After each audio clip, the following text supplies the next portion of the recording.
Como é que você tem avaliado o seu progresso? Como é que você tem avaliado a sua vida? Eu gosto demais da oração do apóstolo Paulo, quando ele diz em Efésios capítulo 1, que a gente tem que crescer em sabedoria e no pleno conhecimento de Deus. É o conhecimento que nos leva a acreditar ou não, é o conhecimento que vai determinar a devoção a Deus nesse lugar, é o conhecimento a Deus que vai determinar o nosso interesse pela obra dEle. Uma visão geral sobre Deus não é suficiente para os nossos corações, meus irmãos. Nós precisamos conhecer Deus, conforme a palavra dEle deixou que nós o conhecêssemos. Nós precisamos de uma revelação específica. Nós precisamos de ver o Evangelho como ele é. Nós precisamos estar possuídos de um espírito que deseja Jesus Cristo, que deseja conhecê-lo. Quantos desejam essa fome? E eu quero que ela venha sobre você.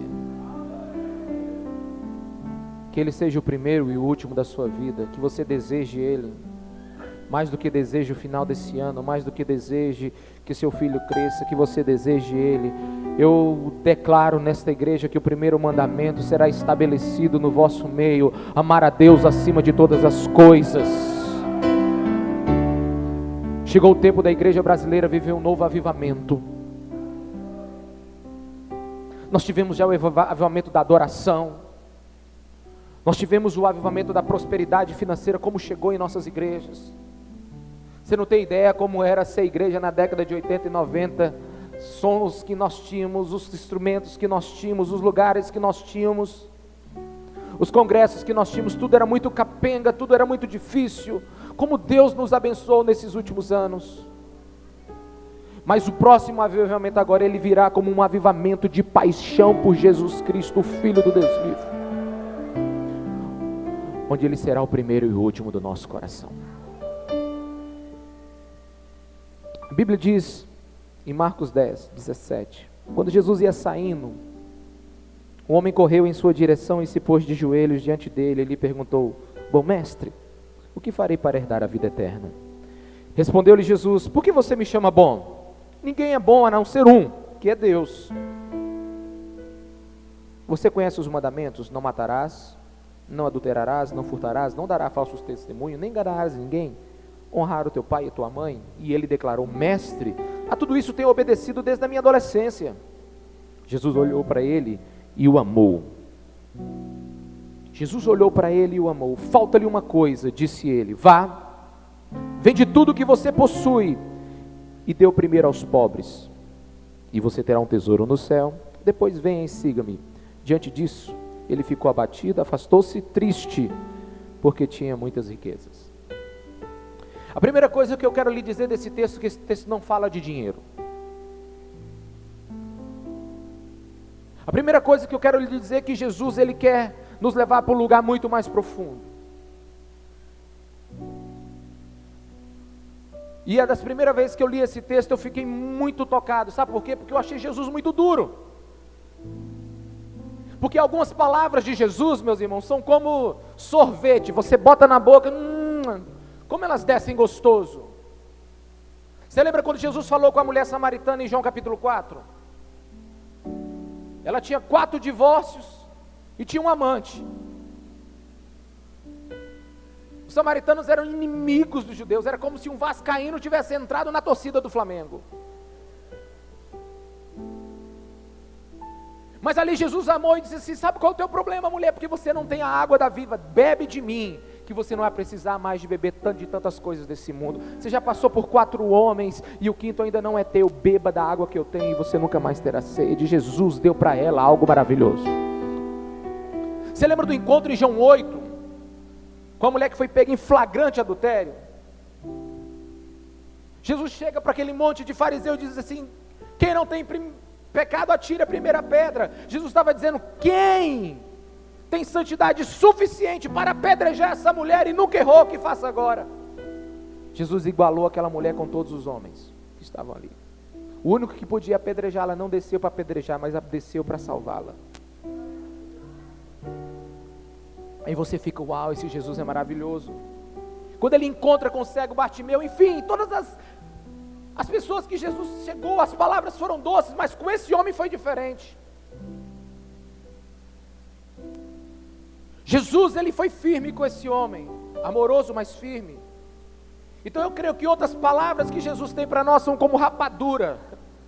Precisa de um certo esforço, insistência, para você sentir a doçura, para você sentir o gosto, para você sentir o quanto é bom. E essa é uma das palavras que a gente precisa mergulhar para aprender o que Jesus quer nos ensinar. A primeira coisa que você precisa observar é quem é esse jovem. Se você fizer uma pesquisa pelos evangelhos, Mateus, Lucas e o próprio Marcos, você vai descobrir que esse jovem, ele tinha muito vigor e muitos sonhos. Ele era um cara na flor da idade. Ele era um cara que estava no início de todas as suas, estava no auge da sua força física e intelectual. A Bíblia diz em Lucas 18, 23, que ele era rico, um jovem rico. E como todo jovem rico, ele devia ser brilhante. Lucas 18 diz que ele era importante. Alguns estudiosos dizem que ele era até um dos líderes da cidade local. Em Mateus 19, 20 diz que ele era virtuoso, tinha padrões morais rígidos. Então o cara era bonito, jovem, rico e bem visto na cidade. Era o homem que toda mãe queria para sua filha. Era o genro dos sonhos de uma mãe, né? Era o sonho de todo pai do século 21. Talvez se fosse no tempo de hoje, ele chegaria com o carro do ano, com a melhor roupa. Um homem de muita influência na cidade, muito estudado, muito safo, entendido dos assuntos. Esse era a pessoa. Ele era um cara que era visto na sociedade. Quantos estão me entendendo? Diga amém. A minha Bíblia me diz, no versículo 17, que ele correu e se ajoelhou aos pés de Jesus. Geralmente pessoas ricas e importantes não correm e se ajoelham publicamente. Mas esse cara, ele tinha algo diferenciado, ele era intenso e sincero. Mas não é isso que Jesus faz, ele não atrai e gera respeito. Esse é Jesus. Ele chega para ele e diz assim: bom mestre, o que farei para herdar a vida eterna? Em outras palavras, ele está perguntando: o que eu devo fazer para desfrutar das riquezas do céu? Mestre, como é que eu faço para participar da herança de meu pai? Esse jovem, ele chega para Jesus e ele tem uma questão vital. Ele pergunta assim: como é que eu posso viver algo a mais do que eu estou vivendo hoje? Como é que eu posso experimentar algo maior do que eu estou experimentando hoje? Se você perceber, por trás das palavras desse jovem há uma insatisfação. Mas como é que pode alguém rico, bonito, jovem, com uma moral ilibada, com uma moral respeitada, uma boa reputação, esse jovem chega para Jesus e diz: está faltando algo na minha alma. Como é que eu faço para herdar o reino dos céus? E sabe aqui a primeira exortação, irmãos, que eu quero fazer hoje, das poucas que farei, é que quando é que a gente vai acreditar na Bíblia e levar ela a sério, para entender que esse mundo nunca vai satisfazer o desejo e a necessidade da alma da gente. Você tem um exemplo de um jovem que parece viver tudo o que pode viver, que experimentou tão cedo as belezas da vida, o sucesso, mas ele chega para Jesus e diz: como é que eu posso viver algo maior? Aí Jesus responde para ele: por que me chama bom? Ninguém é bom a não ser um, que é Deus. Quando você lê o texto todo e você já sabe o final da história, você descobre por que Jesus já pegou pesado com ele aí. Se eu sou bom, por que então você não me obedece? Se eu sou bom, por que você não me ouviu? Se eu sou bom, por que você não vai aceitar o meu conselho? Se eu sou bom, por que você não ouve as minhas palavras? Jesus é aquele que conhece o fim antes do começo, amém? Jesus é aquele que conhece as coisas antes mesmo de sair da nossa boca. Esse cara estava de joelhos aos pés de Jesus. Eu quero te dizer uma coisa, irmãos: formalidade não impressiona Jesus. Jesus não é tocado por movimentos, Jesus não é tocado por cerimônias. Era a bronca dele com os religiosos. Religião é forma sem vida, é fazer sem coração. De alguma forma Jesus estava vendo algo que nós não conseguimos ver. Jesus não estava dizendo que nele não havia bondade, mas Jesus estava dizendo que no homem não havia bondade nenhuma. Jesus começa a confrontar o estilo de vida daquele jovem, e você vai começar a me entender agora, porque Jesus pergunta para ele: e aí, você arrebenta na igreja? Você é bom em fazer todas as coisas que a igreja te pede? Ele diz: claro, eu não mato, não adultero, não furto, não dou falso testemunho, não engano ninguém, ainda honra meu pai e minha mãe. Pensa num cara como esse, pensa num jovem como esse, você ficaria impressionado. O cara cumpre 6 mandamentos como ninguém, desde a minha infância. E se ele tivesse mentindo, Jesus tinha pegado ele. Só que se você entender, os 10 mandamentos, eles foram escritos em 2 tábuas. Jesus apresenta a 2ª tábua para esse jovem. Jesus foca a sua pergunta nos 10 mandamentos, mas ele trabalha, ele pergunta os 6 mandamentos que podem ser observados e verificados na vida de qualquer pessoa com facilidade. Por exemplo, você observa se alguém mata ou não, você sabe se alguém adultera ou não, se furta ou não, se dá falso testemunho, se não engana, ou se honra pai e mãe. São mandamentos que você pode ler na vida de alguém. Quantos estão me entendendo, amém? São mandamentos que você observa e você vê, ele tem esse estilo de vida. Você observa, ele realmente trata bem os pais. Jesus tratou das questões externas.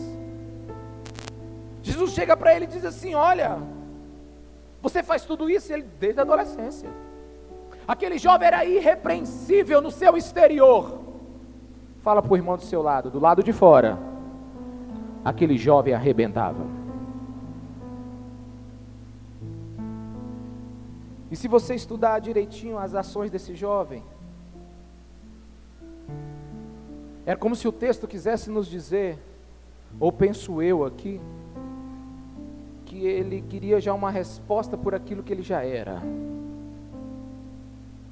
Ele queria uma resposta por aquilo que ele já vivia. Sabe quando você chega em alguém e você já sabe o que você é, você só quer ouvir daquela pessoa, de um rabi, de um mestre? Esse jovem achava que já estava pronto para o reino dos céus por aquilo que ele fazia do lado de fora. Na verdade, esse jovem estava certo que já tinha comprado a sua salvação com as suas boas obras. Talvez isso pareça um assunto superado hoje, mas não é. Quantos acham que conseguem pender a balança da sua vida com sacrifícios e ações diante de Deus? E até no meio nosso. Quer ver um teste? Você passa 30 dias subindo no monte, você desce de lá, você diz assim: até melhorei o sacrifício de Jesus, eu sou mais santo hoje. Você se sente melhor. Não que isso seja errado,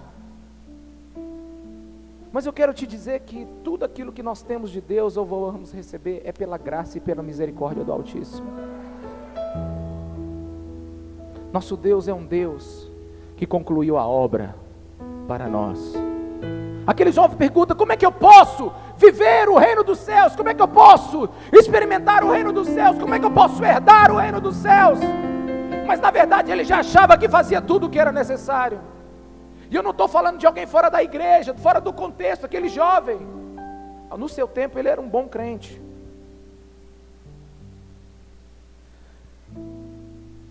E uma coisa que eu me impressiono quando eu estudei a vida desse jovem é que Jesus concordou que ele era íntegro. Sabe, ele ficou rico sem roubar, ele trabalhou, sua fortuna era limpa. Então Jesus chega para ele e diz assim, versículo 21: Jesus olhou para ele e o amou. Jesus olhou para ele e o amou.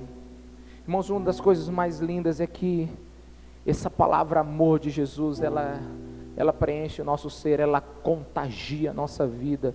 Era como se Jesus estivesse dizendo assim: eu me importo com você. Você veio ao seu Criador e você hoje tem uma oportunidade para mudar a sua vida.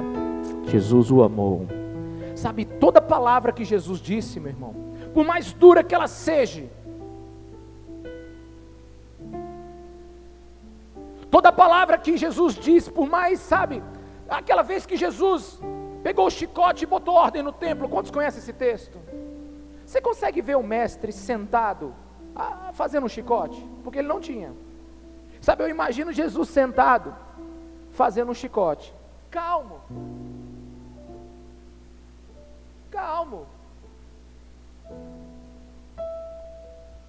calma, a coisa acontece, Jesus está calmo. Eu imagino Jesus preparando o chicote, aí a coisa começou, entrou ação, a música de fundo entra, Jesus começa a virar as mesas, cai moeda para todo lado, aí a Bíblia diz que as pombas ele colocava de lado. Pensa num negócio desse, o cara não estava descontrolado não, virava as mesas e diz: você não, pombinha, fica aqui. Jesus nunca perdeu o controle, sabe por quê? Porque tudo que Jesus fez na medida certa. Então toda palavra de Jesus, por mais dura que ela seja, ainda é uma palavra de amor, porque nosso Deus é amor. E quando você começa a ver a vida desse jovem, você começa a se perguntar: uau, Jesus foi muito duro com ele. Mas a Bíblia diz que Jesus o amou. E Jesus disse para ele assim: falta-lhe uma coisa. Aí você fica logo animado, falta uma coisa, né? Uma coisa só, mas é mais ou menos assim, ó, o que falta. Era como se você chegasse numa loja de carro importados, e o carro assim, carro extraordinário, o vendedor chega, sabe, aquele tapete vermelho, né? Aquele tapete que você entra dentro dele, parece que você vai afundar, de tão macio que ele é, e ele te conduz até o carro, você mostra o carro para você, na hora que você entra dentro daquele carro, aquele cheirinho de novo te balança todo. Aí você fica animado, ele te fala do motor, 8 cilindros, ele te fala do carro, quantos segundos 0 a 100, ele vai te falando de tantas coisas maravilhosas, e você vai ficando ali, aí ele te chama para a mesa do negócio, aquela mesa de cedro, e você senta naquela cadeira de couro, sabe, aquela agenda bonita, aquela caneta do lado, e ele tudo, prepara a proposta, e ele fica, o carro é seu, você fica completamente, aí ele diz assim: só lhe falta uma coisa, aí você diz: o quê? É apagar. Você só precisa pagar. Ou seja, falta o quê? Tudo. Falta tudo. Você entrou na loja, você entrou dentro do carro, até ligou ele, deu aquela acelerada, ficou maravilhado com aquele motor. Mas o vendedor só chega para você e diz: só falta uma coisa. E você está todo animado e só falta pagar. Foi mais ou menos assim que Jesus chegou para esse jovem: eu me importo com você, eu lhe amo, mas só lhe falta uma coisa. Irmãos, e não é uma questão acadêmica, não é uma questão abstrata, é uma questão vital. A eternidade aqui está em jogo. Ele perguntou como é que faz para viver o reino dos céus. E Jesus disse: só lhe falta uma coisa.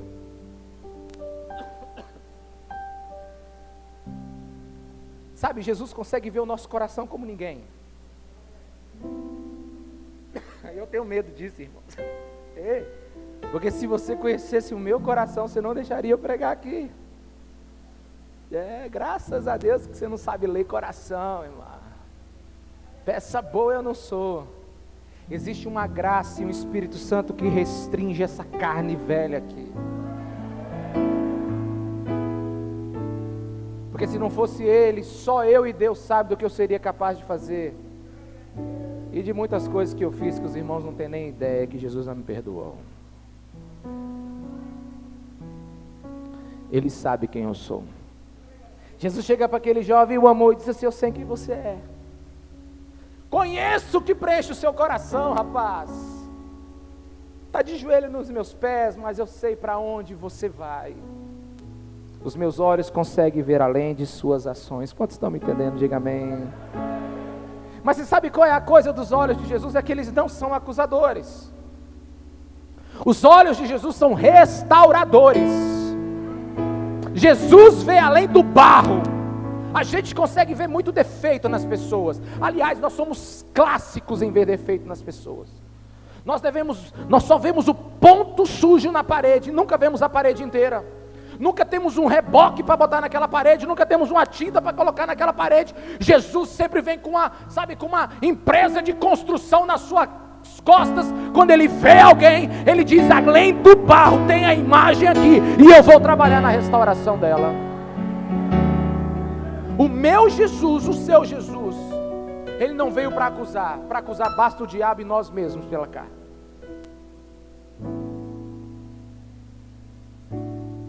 Mas aqueles olhos queriam dizer muitas coisas para aquele rapaz. Irmãos, Jesus passou por muita gente enquanto ele esteve nessa terra. Passou por gente pobre, passou por gente rica, passou por gente analfabeta, passou por gente muito estudada, por gênios. Jesus passou por gente louca. Na frente de Jesus passou gente louca. Passou os irrecuperáveis na frente de Jesus, passou os homens bons na frente de Jesus, passou todo tipo de pessoa na frente de Jesus.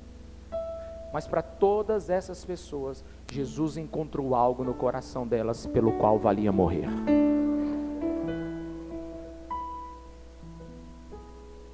E Jesus agora está diante de um jovem que pergunta para ele: como é que eu posso viver segundo o reino dos céus? Como é que eu posso?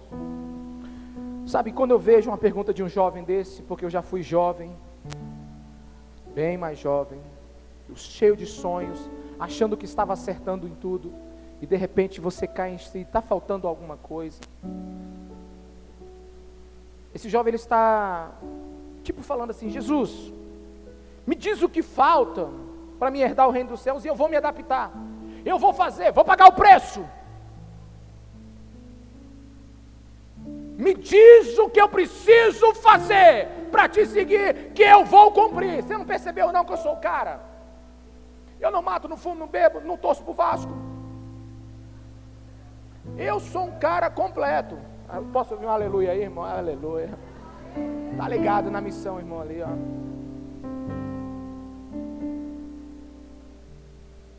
Só que Jesus fala, irmão. Quando você pergunta, Jesus fala. Diga: quando eu pergunto, Jesus fala. E aí você tem que aguentar.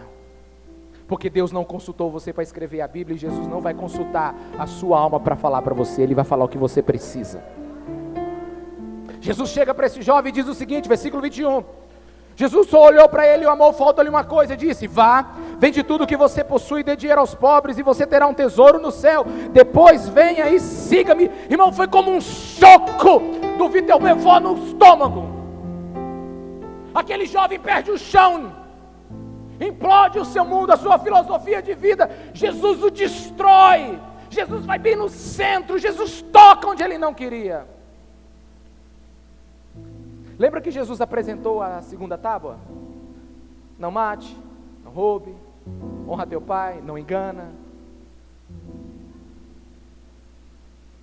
não adultera. Jesus mostrou a segunda tábua. Agora Jesus mostra a primeira tábua para ele: não terás outro Deus além de mim. Jesus apresenta ele como a prioridade, a primazia de tudo. Vende tudo, cara, e tenha somente a mim. Não terás outros deuses além de mim. Jesus apresenta a tábua do coração, a tábua que ninguém consegue ver a não ser Deus, a tábua das nossas motivações, a tábua, o fundo do poço da nossa alma. Porque muitas coisas, irmãos, nós podemos fazer pelo lado de fora, mas o que Jesus quer tocar é aquilo que nós somos do lado de dentro. Eu não tenho tempo para isso, mas se eu te contasse o meu testemunho, irmão, eu nunca me droguei, nunca fumei, nunca fiquei em coma, nunca bati um carro e quase saí morto. Irmão, meu testemunho não tem nada disso. Meu testemunho é assim: fui um religioso até os 27 anos de idade, nasci num lar cristão, ouvi todos os bons sermões que eu poderia ouvir, não dei ouvidos a nenhum deles. era ministro de louvor na minha igreja, tocava teclado, tocava piano e era ministro, cuidava de todo o louvor da igreja. Cheguei a ser tesoureiro da igreja nesse tempo, mas o meu coração nunca esteve em Deus. Eu tinha medo, era de ir para o inferno, mas nunca desejei o céu. Nunca traí minha esposa, mas não traí para não perder a reputação que eu tinha. Quantos estão me entendendo? Diga amém. Irmão, minha sogra, quando me viu a primeira vez tocando lá em Açailândia, na primeira igreja batista, ela olhou para mim e disse assim: eu quero esse menino como genro. Ganhei minha sogra antes da minha esposa. Mas estava enganadinha. Pois o Alex conta as coisas que a gente fazia lá quando a gente tocava no Ministério Louvor. A gente nunca ouviu a mensagem, irmão. Deus pegou a gente como pastor hoje. Deus é lindo, né? Irmão, se eu tivesse tempo para lhe dizer algumas coisas. Eu tocava, irmão, ia para o fundo da igreja para conversar ou para agarrar alguma menina. Eu já conhecia quando o pastor Wellerson ia terminar o culto, ele já começava a diminuir o ritmo. Eu digo: opa, tem que tocar agora o pós-lúdio. Irmãos, externamente eu enganava todo mundo, mas no fundo eu sabia que faltava algo em minha vida, e Jesus sabia quem eu era. E eu acho interessante que Jesus não reduz as exigências para esse jovem. Jesus não modifica. Jesus disse: eu te amo. A Bíblia diz, olhou para ele: eu amo, mas você tem que viver do mesmo modo. Era como se Jesus estivesse falando assim: ei, você quer o reino dos céus, mas qual é a tua herança? Qual é o tesouro do teu coração? A Bíblia diz: onde está o teu coração, onde está o teu tesouro? Não, ela diz como? Onde está o teu tesouro. Sabe por quê? Porque onde está o teu coração é onde está o teu tesouro. Você pode dizer: o meu coração está em tal lugar, então significa que o meu tesouro está no lugar. Mas Jesus não diz não. Jesus diz assim: onde está o tesouro? Me mostre a sua vida. Eu quero um evangelho concreto, não abstrato. Mostre-me, porque o que eu ver vai dizer quem você é. Jesus pode fazer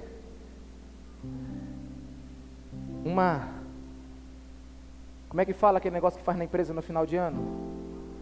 Um balanço na sua vida, para saber onde é que está o teu coração. Não é para falar para ele não precisa que diga, ele precisa ver.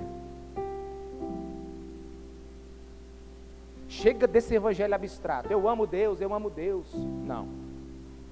Jesus, ele sabe, irmãos, eu vou dizer uma coisa para vocês: Jesus não ouve muito palavras, Jesus ouve coração. Porque um dia ele chegou para o profeta Isaías e disse: diga para esse povo, diga para a igreja desse tempo aí, que eles me honram com palavras, mas o seu coração está longe. Se eles parassem de falar. Jesus quer ouvir coração. Fala para o seu irmão: Jesus quer ouvir coração. Existem coisas que só Jesus pode diagnosticar, irmãos. E aquele jovem, ele era muito bom para enganar todo mundo, mas não suficiente para enganar Jesus. E eu louvo a Deus por esse texto, irmãos, porque são textos como esse que me corrigiu, ou está me corrigindo. São textos como esse que me faz sozinho dizer para Deus quem eu sou.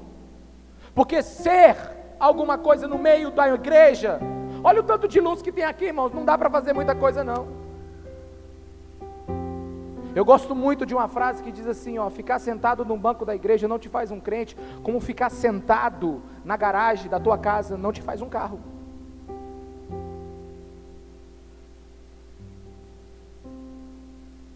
Irmãos, Deus está preparando a igreja desse tempo, e você está incluso nisso, para trazer a fama de Jesus. Eu estava vendo uma música aí que estava falando que as pessoas vejam o quanto tu és grandioso. Eu gosto muito da tradição, de uma tradução da Bíblia, Almeida Revisada, Atualizada, que diz assim: e quando eles iam, a fama de Jesus era propagada em todo lugar.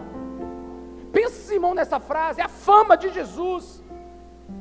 Deus tem tudo, mas tem algo que Ele quer primeiro, irmãos, que é o nosso coração.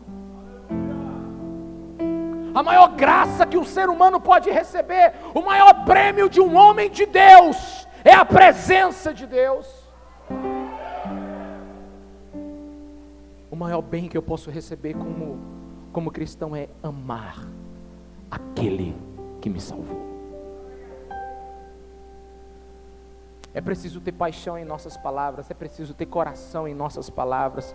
Nós somos todos chamados à intimidade, irmãos.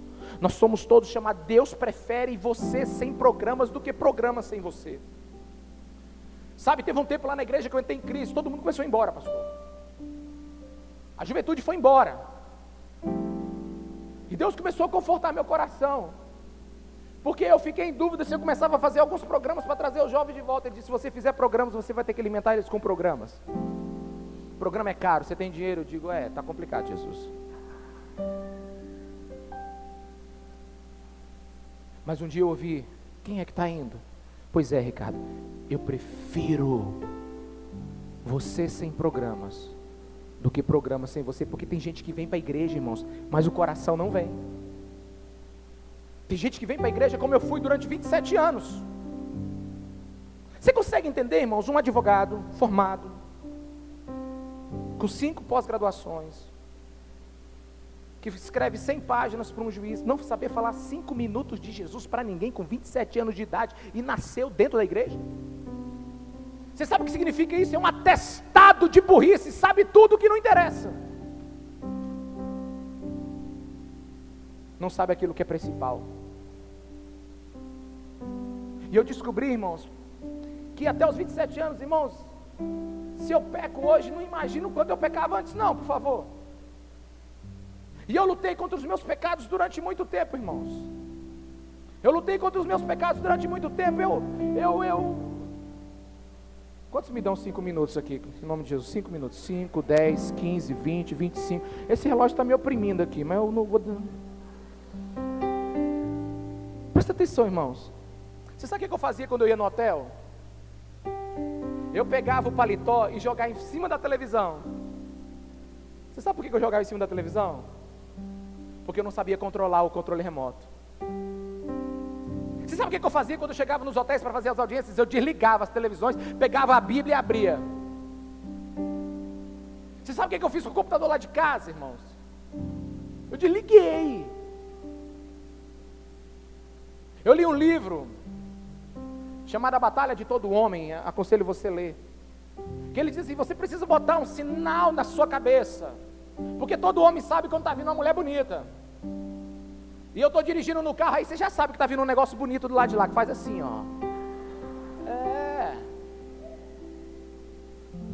E quando eu vejo aquele negócio, o sinal vermelho acende, e eu procuro o poste mais bonito para me olhar. E quando aquele troço passa, que eu sei que se eu ver ele, aí eu procuro um poste, poste, como tu és lindo, poste. Prego maravilhoso, sublime que está pregado em ti. Eu pego os detalhes do poste, mas eu não quero pegar os detalhes daquela que passou. Você sabe por quê, irmãos? Porque a gente precisa aprender a lutar com o pecado. Mas, irmãos, eu era vencido pelo pecado todas as vezes. E eu descobri que de um tempo para cá, que não é para me lutar, para lutar só contra o pecado, eu preciso lutar para ser apaixonado por Jesus. Porque paixão muda a vida da gente. Paixão, irmãos, é igual bife na chapa, picanha na chapa. Tu já jogou uma picanha quando a chapa está quente? Aquele cheiro inunda o ar, você diz, uau, eu já estou com fome. Você sabe por quê, irmãos? Porque paixão é um negócio que contagia os outros, paixão toca os outros. Sabe, o que queima por dentro cheira por fora. E só pode ser luz por fora quem está queimando por dentro, irmão. E Jesus, quando olhou para esse jovem, ele disse assim, olha, você faz tudo tão certo, mas o seu coração está longe de mim. Só lhe falta uma coisa, vende tudo. Aí você vai entender por que Jesus foi tão duro com ele. Porque Jesus só pede aquilo que é Deus para nós, irmãos. Jesus nunca pediu dinheiro de todo mundo na Bíblia, você já viu isso? Não tem. E eu acho interessante que dá para pregar só no versículo 21. Olha só o que Jesus fala. Ele fala 5 verbos para esse cara: vá, vende, dá, vem e segue-me. Vá, fuja desse falso amor que está na tua vida. Vende, não fique com nada desse amor. dê todos os frutos desse amor.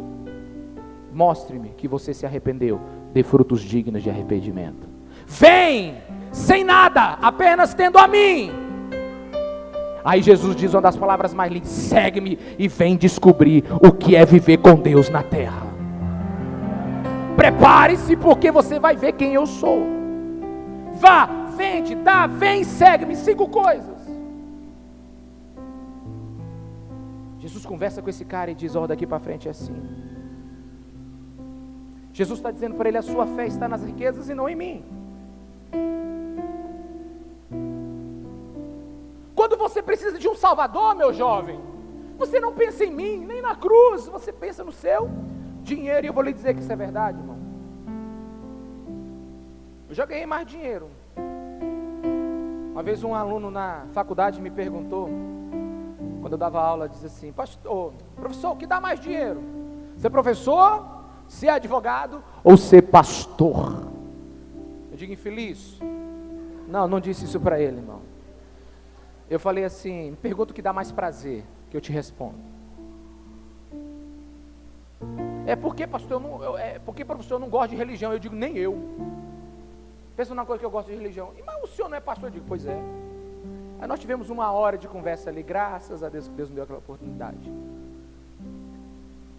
Mas Jesus está falando para ele: o que te salva?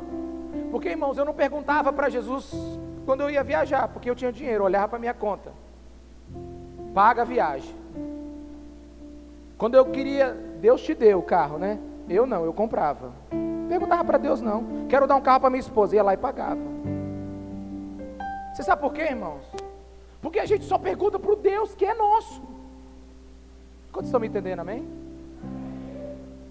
Quando você precisa de um Salvador, Deus está falando para aquele jovem: para quem você pergunta?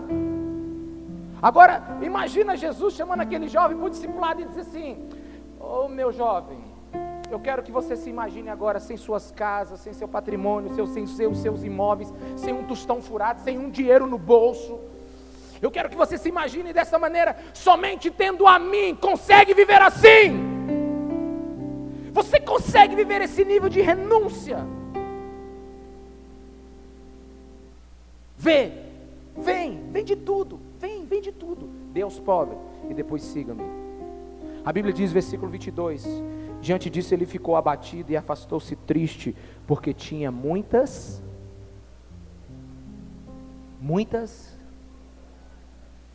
riquezas. Irmãos, e deixa eu te dar um pouquinho de conhecimento bíblico aqui agora. Em Mateus 26, 37 fala que Jesus ficou triste e abatido no Getsêmani. No grego, a palavra triste de Jesus no Getsêmani é a mesma palavra usada por esse jovem aqui na Bíblia. Sabe o que isso significa, irmão? Significa que Jesus estava prestes, lá no Getsêmani, a perder toda a sua alegria. Qual era a alegria de Jesus? A presença do Pai. Você vai ver Jesus reclamar na cruz somente uma vez: meu Deus, por que você me desamparou? Estou sozinho. Jesus sofreu na cruz, não foi por causa da dor não, irmãos, até porque ele foi ovelha muda. Jesus sofreu muito na cruz, é porque ele ia perder o bem mais precioso, que era a presença do seu Pai. Uma pessoa que nunca perdeu a comunhão, e perdeu lá na cruz. Ele estava triste e abatido, e esse jovem agora ficou triste e abatido. Sabe por quê? Porque a alegria desse jovem, assim como a alegria de Jesus era Deus, para esse jovem a alegria era o dinheiro. Ele ficou triste e abatido porque Jesus pediu a alegria dele. Você sabe por que essa mensagem ela não fala sobre dinheiro? É porque nessa mensagem Jesus nunca quis o dinheiro daquele jovem. Essa mensagem fala de coração.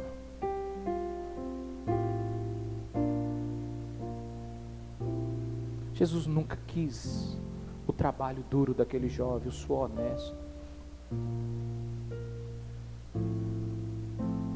Jesus nunca quer, irmão, nunca quer aquilo que pode nos trazer mal.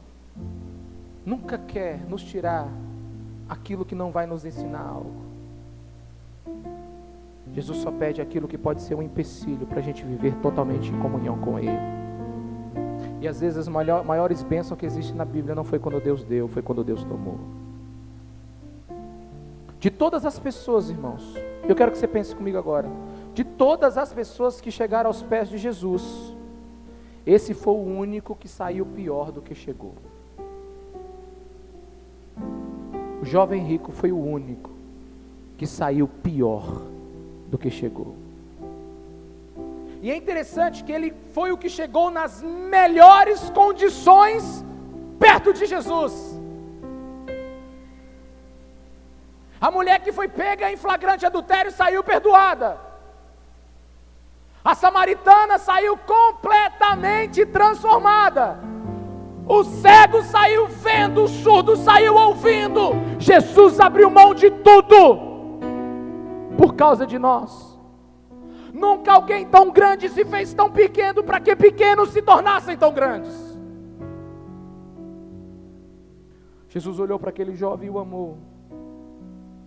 Gosto de pensar que Jesus estava falando no seu coração: ei, cara, eu cumpri a minha parte, larguei toda a minha riqueza que eu tinha lá diante do meu Pai.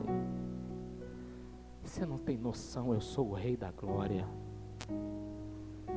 eu sou o grande eu sou a estrela da manhã,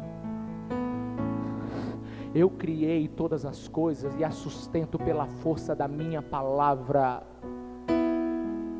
Hebreus 1 diz que Ele é a expressão exata do ser de Deus. Deus é igual a Jesus, Jesus tem todo o poder que Deus tem. E Ele diz: larguei tudo por você. Jesus nunca pediu algo de você que Ele não tenha feito antes. Sabe o que Jesus estava dizendo? Ei, se eu larguei tudo por você, ei, líder de célula, ei, pastor, ei, noiva, por que você não larga tudo por mim? Eu me fiz pobre para que você se tornasse rica. Ei, não deixe nada, nenhuma riqueza desse mundo. E riqueza aqui, irmãos, não é dinheiro apenas. Riqueza aqui é tudo aquilo que tem valor para você. Eu cumpri a minha parte, largue tudo, cumpra a sua. Você consegue pensar nesse absurdo? É um absurdo o que Jesus está dizendo. Irmãos, é porque minha cabeça é assim, eu imagino as coisas, eu só leio a Bíblia imaginando. Eu imagino Jesus saindo do trono dele.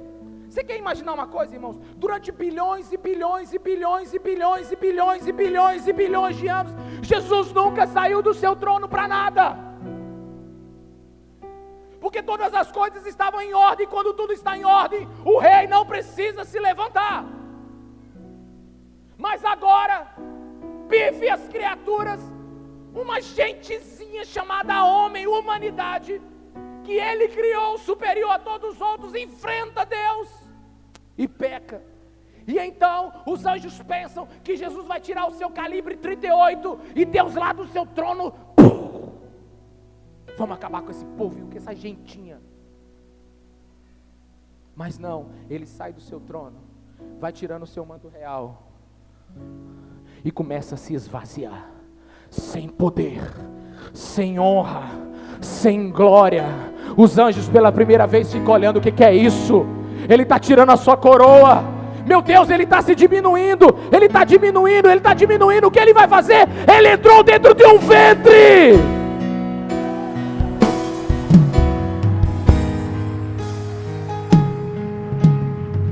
Deus entrou dentro de um ventre. Meu Deus, de um ventre de uma adolescente. Os anjos estão todos em pânico. A divindade se torna carne. O Criador de todas as coisas agora começa a ser criado. Quem já viajou em ônibus aqui? Ô irmãos, eu ia ver minha esposa quando eu namorava com ela lá em Goiânia de ônibus, no ônibus da Itapemirim. Ele parava em tanto lugar, eu saía daqui, cara, sabe que hora, velho? Eu saía daqui 9 da manhã, eu chegava lá 5 da manhã do outro dia. Já pegou um banheiro de ônibus fedorento? Você sabe o quanto o pecado fede? Você sabe quanto o pecado fede? Quem já pegou um ônibus por 9 meses aqui? Quem? 9 meses dentro do ônibus. Pois é, esse foi o tempo da viagem do Rei da Glória. O Espírito está revestido de carne. Deus sabia o preço do amor dele. Ele planejou todas as coisas antes da fundação do mundo. Você consegue entender isso? Não dá, irmãos. Deus morreu antes de nós nascermos. O Cordeiro foi imolado antes da fundação desse mundo. Você sabia que Jesus plantou a árvore que um dia seria a cruz? Porque a Bíblia diz que nenhuma folha cai sem a permissão dele e também não nasce, então, irmão. Jesus disse: nasça a árvore, porque um dia você se tornará a minha cruz. Jesus pôs Judas dentro da barriga de uma mulher. Deus falou: esse espermatozoide vai ser um homem que vai me trair. Ele diz mais: Pilatos será promovido pela autoridade do meu poder, porque ele vai me condenar. E tem mais: eu decido desde a eternidade pela absolvição de Barrabás, porque quem precisa ir para aquela cruz sou eu. Você entende o que Jesus quer falar para esse jovem rico? Larga tudo e me segue. Será que eu não vale a pena?